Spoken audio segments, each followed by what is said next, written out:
All right, best friend?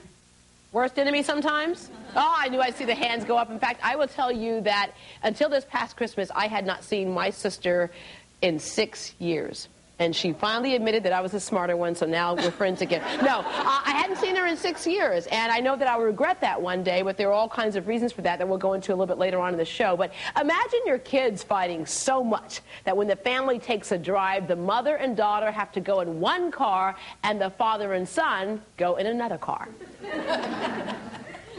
Come here! No! Leave me alone, big boy!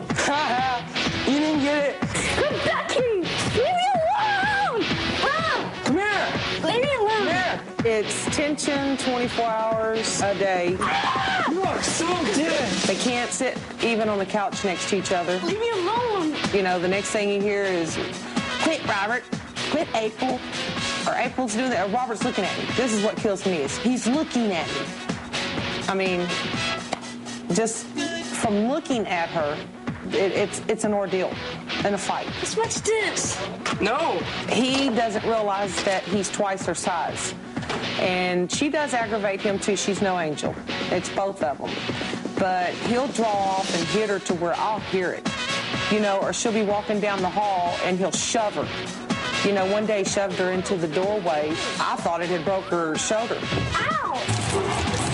You ready to lose, sucker? And when they are getting along and playing, Stop kicking me, dude. and they're in there playing at the PlayStation or out in the pool, my husband and I are constantly checking. Oh, We're in there trying to watch TV or something. We're constantly saying, any minute now. loser! I give him 5 minutes. Give me the keys! Let's get ready to rumble! I've lost my hair 5 times from lupus, but I've about pulled my hair out that many times from them, just fighting. And I'm willing to do anything and try anything to get them to stop. Y'all ready for this? Okay, does this look familiar to a lot of you? Yeah, something you've seen in your household as well. Well, please welcome Robert and April Roop and their very frustrated mother, Esther. Good morning.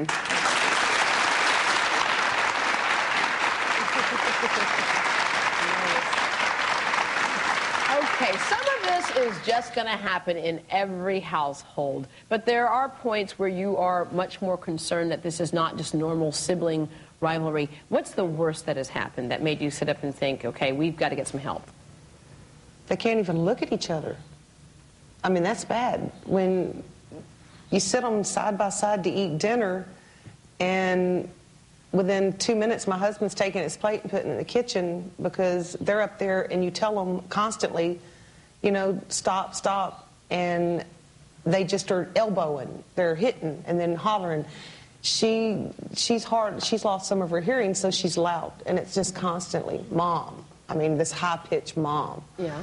And he'll sit there and go, you know, at her. And quietly, yes, without no one seeing it or hearing it, you know. And he's over there going, love you.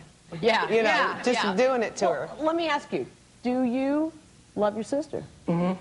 And you love your brother?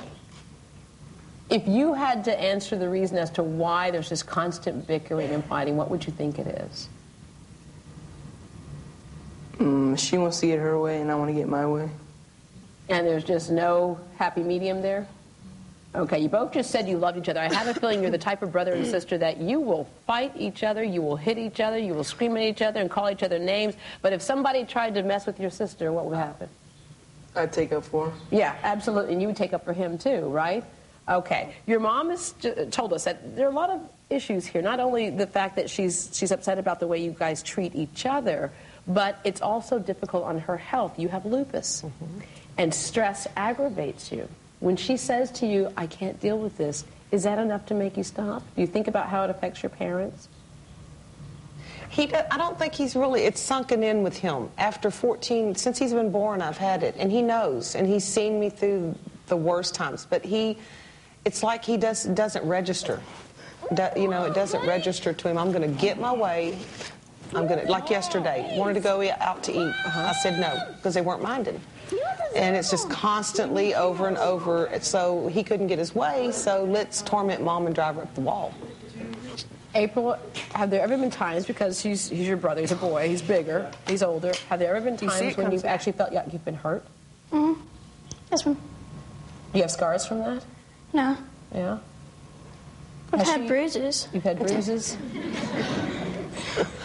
When you see bruises on your sister, do you realize how forceful you guys are with each other? He denies it. Yeah. I didn't do it. What would it take for you two to stop the fighting? And do you think it will ever stop? Mm-hmm. What will it take?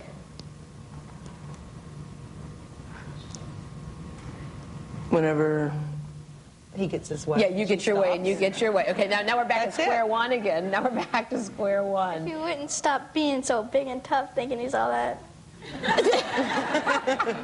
They're really good kids. I mean, they are. They're really good kids. It's just they're. I don't know. If I could put my finger on it, it would already be there. Yeah. Do you two think you're anything out of the ordinary when it comes to brothers and sisters? Do you think you're just like your friends? No. Yeah. Your friends even tell you that you're fighting too much? When you see it on the videotape, and I have a feeling what we saw on the videotape was pretty light compared to how bad it sometimes can get. But when you see yourself, what do you think? We're not that bad, is what they not say. that bad. But they are. Are there It's some things worse. on there that look a little ridiculous? You're thinking, oh, I can't believe I did that? That's only 2 and 3 minute segments. We're talking all day. You're talking a lifetime here. Yeah, okay. Well, coming up, they're 10 and 12, and these sisters fight over what they wear, where they sleep, who sits next to mom, who does what chores. Sound familiar again? Well, you name it, they fight over it. 2 young girls, 1 very desperate mom is coming up next, and we're going to get some help today for all of our families who are dealing with sibling rivalry. We'll be right back right after this.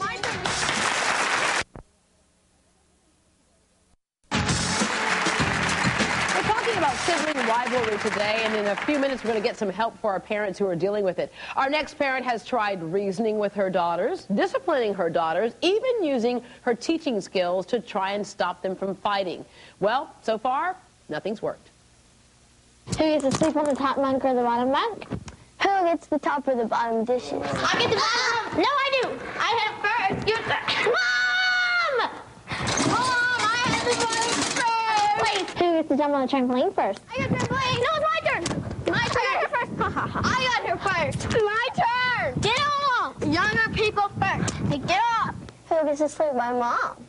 Who gets to sit by her at the movies? My turn. No, it's my turn. It's my turn. Caitlin, stop it. It's my turn. You got it yesterday. It's my turn today. I know, but it doesn't matter. Let's think about this. Who got to ride in the front last time? Cheated. Who gets 2 dressers? Who gets the Nintendo controller? It's mine. No, it's not. Give it to me. I had it first. I know, but you always use it. It's mine. I had it for my birthday. You better break it. Give it to me. It's mine. No, it's not. It's mine. The infamous Mom. Mom! Mom! My turn. Stop it. No, I get the bottom. You do the top. Give it back. I'm the nice one.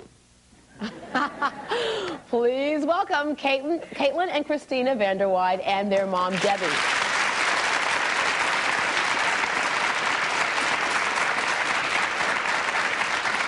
Looking at that piece, it's kind of cute for a couple of minutes, but when it goes on all day long, Debbie, how do you deal with that? Escape to the bedroom. Yeah. There are times they really don't fuss a lot, but there are a few issues with them being sisters and them being very close in age that they have a lot of rivalry with, and when they do, there are times that I need to go out in the backyard or go work in the flower bed or just take a walk or have some quiet time. I want to point out, as someone mentioned earlier, they're good kids. Mm-hmm. It's just that sometimes kids don't realize also the kind of pressure it puts on parents. Yeah. There are times when parents just snap and they can't deal with it. You're a single mom. Yes, ma'am. A lot of pressure that you're dealing with. And so, you two, why do you think it is that you fight so much? Well, we're close. We're very close in age, and it's just we like the same things, and so at the same time, right? And we want the same things at the same time. Yeah. And we can't get them. Have you ever tried just sitting down and talking to each other? We have, and we just say we're sorry and we forgive each other, and then we're just friends. Yeah? And we just remember the golden rule, and we just think about each other and how the other one feels in this situation. And how your mom feels, especially being a single mom, and there are 2 more kids. There are 2 more younger kids that are 8 and 5, Kayla and Connor. So. It's kind of hard sometimes for kids to really verbalize what they're feeling and why they do certain things, but are there times when you think that you two bicker with each other and you know it gets on your mom's nerves because you're like kind of fighting for mom's attention when you say, I want to sit next to mom, I want to sit in the front seat? Yes. Is it tough being in a family, just a single parent? Yes, because you always want their attention and you always want someone to just always be with you. Yeah. And being a single parent, you certainly want the kids to pull together. That's what makes it work in the family. So if you looked at your daughters and told them how it makes you feel when they are constantly fighting with each other, and again, on the videotape, we don't get the worst of it in just those few minutes. There are times when it makes you sad. Because, it does. Yeah. How bad has it gotten? And look at your girls and tell them how it makes you feel. Well, they know that being a single mom, there are a lot of pressures because when they disagree, there's no one to come to but mom to solve that problem. And so that constant having 4 children needing mom's intervention, I have just told them that they're going to need to try to work these things out, you know, for the most part, try to work them out themselves. And that I use the analogy a lot that mom is like a flower. And when you are kind and loving to one another, I bloom and am beautiful. But when they begin to bicker and argue and quarrel, that it just kind of makes me wilt. So that's the visual picture that I put in their mind, and for the most part, it works. And like Caitlin said, we remember in the Bible where it says the golden rule, and we just really try to think about each other when we're having our disagreements. Do you think you two will outgrow this at some point? Probably. And we love each other so much that we know it's hard on each other and it's hard on our mom. And we just try to, you know, sometimes we'll get together and we'll just talk about how we can make it better, but, you know, sometimes it's very hard. I got to say, you're smart kids. You get it. You get the whole thing. So what do you think it's going to take to, you know, because there's always going to be disagreements. What do you think it's going to take for you two to get along better? Us trying to work together. Yeah, and you're trying to do that? Spending more time with each other and learning what each of us like best and just being best friends. And respecting each other, yeah. We have child behavior specialist Dr. Gail Gross with us today, and she says there are ways that parents can bring peace to these tense sibling relationships. And Gail, also, we want to point out the importance of this because a lot of times how we deal in relationships as adults, whether it's with a spouse or with other friends or co-workers, has a lot to do with how we dealt with relationships as a child. So if we don't take care of some of this stuff now, what can happen in the future? Well, it's really something that is both generational and social. You have the children that model this behavior and the parental behavior, and then they carry that into their own family. And the way they were treated, whether they felt alienated, has a lot to do with the way they bond with their children. You know, many times the parent will feel sorry for one child or the other and disregard one child. That child will not bond with their babies. And then many times the aggressive child will become an abuser, because that child, and there's modeling going on, you have to always remember that. And a child that is abusing in a family or a sibling or a sister, if it's a brother or vice versa, and isn't getting what they want from mom, because that's really what it's about. 90% of all of this is they want mom's love and attention. So when they feel they're not getting that, they transfer that anger, not right away, but in their adult relationships to women. They can become rapists and sexual abusers as males. Right. Right. All right. Thank you very much, Gail. So the importance, again, of addressing this at a young age, and we'll talk more about that in just a little bit. And when we come back, he's bigger and he's stronger, and there have been times when he's actually hurt his little sister. How does a mom stop the fighting without getting physical herself? We'll find out. Come here!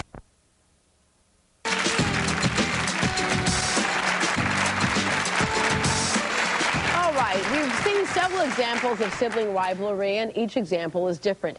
Our next case, he's 16, she's 12, and when this brother and sister fight, someone almost always gets hurt, physically and emotionally. Get off that pool table, boy. I don't care what I hit you with. Get up. Daddy, I love you. No help. No help.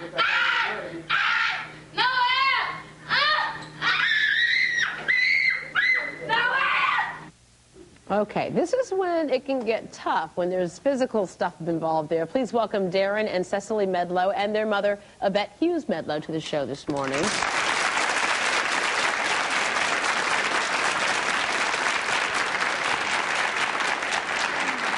And Yvette, you really worry that one of these two is going to get hurt physically. Yeah, because now she's to the point now she's, able to fight back. And it's like, hey, I ain't take this off of you, and, let's go. She gets, most of the time she's the more mature one in it, But she's getting to the point now, like, hey, I'll stand up to you. And that's not good because she's a girl. Yeah, and then Darren, you two are going at it just about every waking hour. This morning, you got upset, and you refused to come out here. And what I said to you was, there's a lot going on inside of you, in fact, inside of both of you. Going out. And what we want to do is we want to help you guys get through this. And today, you can start today by getting through this. And I will tell you, my brother and I used to fight, and I have a scar on my hand from the last fight that we had.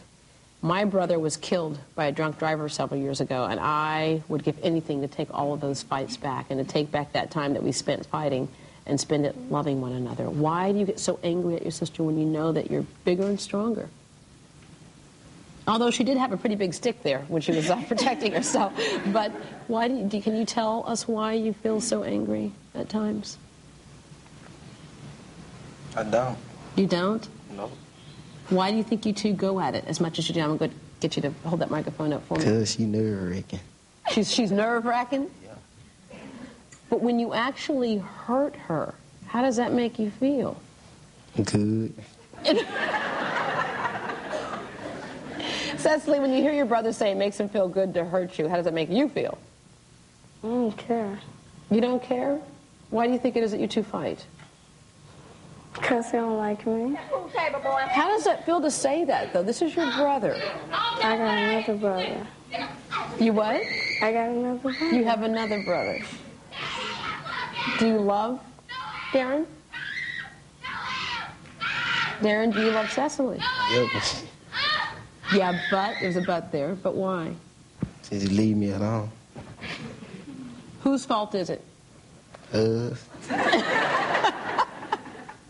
Who almost always starts the fight?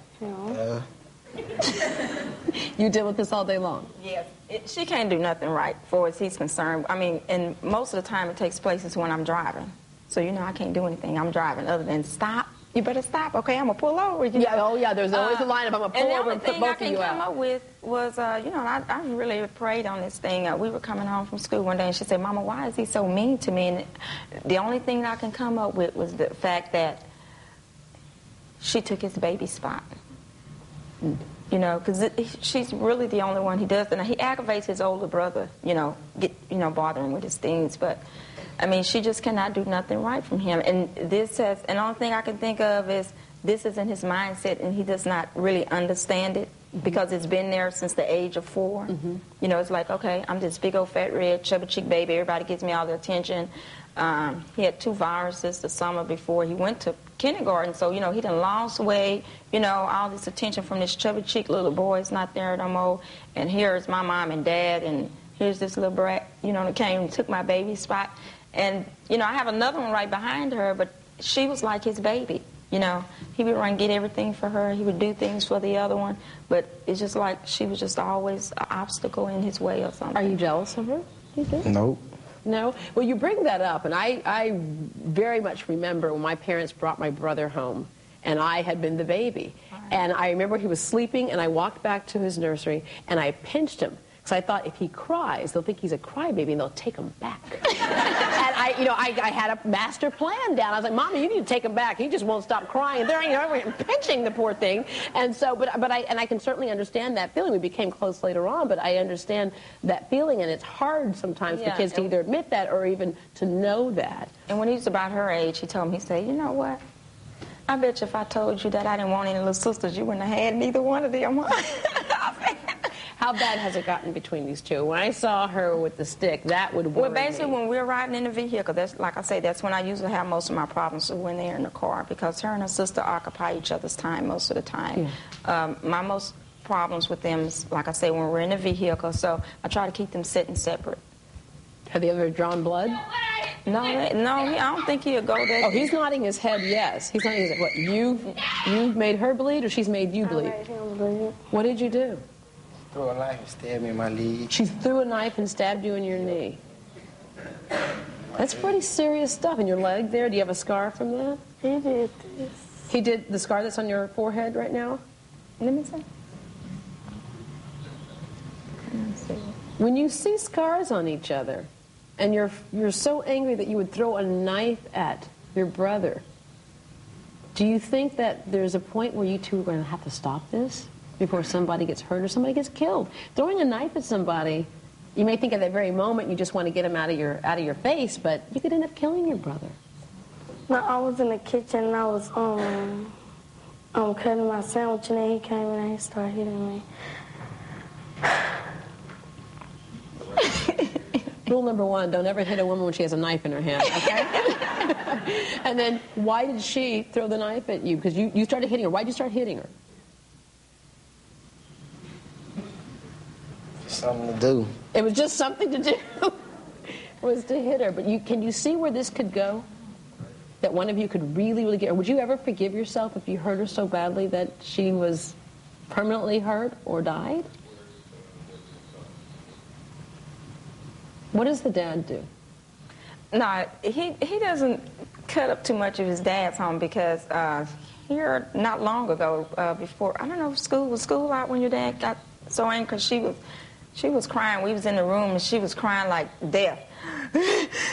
You know, can't catch your breath type of cry. And you know, my husband's like, "What is wrong with you?" She said, "He hit me in my chest and he hurt." You know, so. You know, he went upstairs and it kind of got into a little altercation with Darren, you know, and my husband's kind of temperament when it comes to the girls, so. That causes a whole nother set of problems there. All right. Okay, so is there anything Yvette and the other moms we've met can do to end the fighting and get some harmony back in their homes? Help is on the way, and it's help that you could probably use at your home, too. We'll be right back.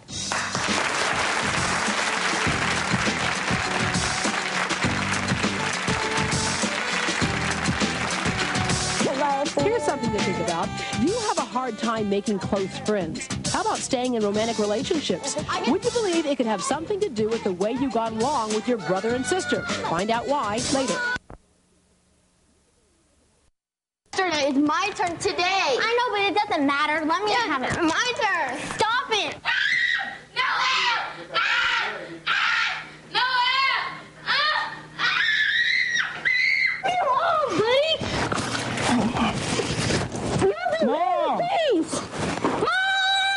As we all know, siblings don't always get along, but could there be more to these sibling rivalries? And are parents actually fueling the fire sometimes? Well, here to answer those questions is child development specialist Dr. Gail Gross. You met her a little bit earlier in the show. Well, Gail, at the same time that sibling rivalry can be something that's very negative, it can be positive in a sense, too. What good can they get out of this? Well, if this is managed as assertive discipline, and discipline meaning teaching, then we can go to problem resolution, and children can learn how to interact with each other as a family, and they can then correspondingly take that to their families. Yeah, and how they actually interact and deal with problems with people eventually. It's kind of like the way that they test the waters and how to, you know, with their personalities and things like that. We've seen several examples of sibling rivalry this morning, sometimes where it's just the bickering and screaming that can just get on a parent's nerves, all the way to the point where it gets physical, and that's a big concern with a couple of our parents, especially when you have older boys who are bigger and stronger. Okay, let's take a look at the examples again of the types of sibling rivalry and tell us maybe some of the positive points out of this, but also the negatives that need to be addressed before they go into adulthood. First of all, remember Robert and April. Let's take a look at that. Give me it. No! Don't touch your keys! His daddy, you know, has told him, you put one more hand on her and I'm going to whip you. You know, and my husband's not one that spanks. I mean, I'm the disciplinary one. You get on the other side of the couch. Channel. You! No, I don't have the TV control. And you're not getting it either. I don't want to watch this. Well, you're going to watch it. You're going to watch it. You're going to watch it. Why not? Yes, we are. Why not? Let me see. Okay, that's it. Give me the control. No, I don't want to watch I'm tired of it. No, give me the control. I don't want to watch soap operas. We're going to watch what I watch. If you cannot sit there and watch, then we're going to watch what I watch. I've had it. We can't even sit and watch TV as a family together. Y'all each have TVs. You have VCRs. You have games you can play. Robert took it in his y'all just room. want to sit in here and fight constantly. That's all y'all want to do is sit in here and fight. Robert took it in his room. Well, there's a TV in my room with a VCR. Dad you is got the asleep. PlayStation. No, not right now. He's not. You just want to Do you gripe. see him anywhere? I just went in there. Don't He's argue asleep. with me. Okay, it's Robert and April. We mentioned that sometimes parents feel the fire. One thing that jumped out to me was his dad has told him, you lay one more hand on her and I'm going to lay a hand on you. So it's almost like even if it could be April's fault, he's the one who's going to get in trouble by virtue of being older. Okay, so what are some of the things here that you see that they can do to try and stop this rivalry? Yes, you know, there's no fault. There's no fault in sibling rivalry. Nobody asks to be born, and nobody asks you to have the next sibling. And that's really part of the problem. And all of this fighting for attention, as we said earlier, is mother and father's love. And really, you mustn't label a child to say you are the fault person or you are the one at fault, because labeling isn't really what it's about.